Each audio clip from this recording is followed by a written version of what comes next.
Hai, untuk tutorial kali ini saya ingin menunjukkan bagaimana membuat servo motor menggunakan mBlock. Pertama, anda perlu sambung wayar pada servo motor pin S, V dan G pada Mycest IoT trainer. 2. Sambungkan wayar servo motor pada pin 9S, V dan G.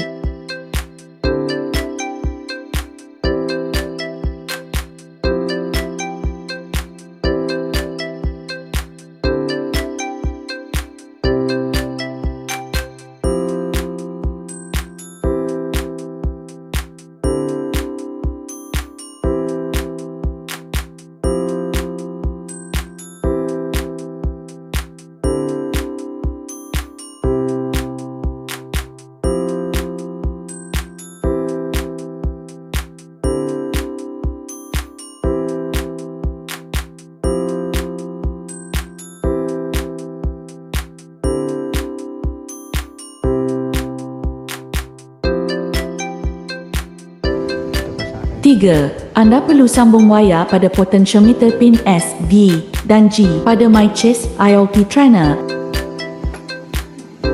4. Sambungkan wayar potentiometer pada pin E0, S, V dan G.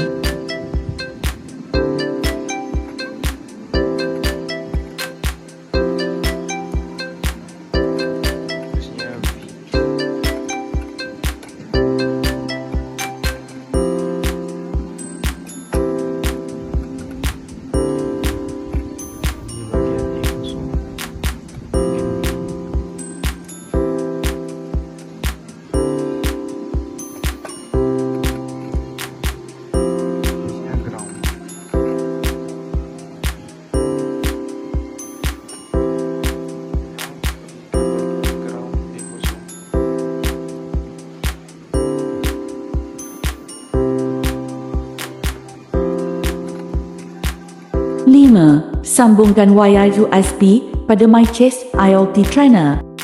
6. Buka perisian mBlock pada komputer anda. 7. Ikut setiap langkah seperti di dalam video.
Sudah siap servo motor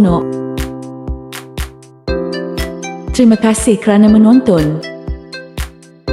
Jumpa lagi di tutorial seterusnya.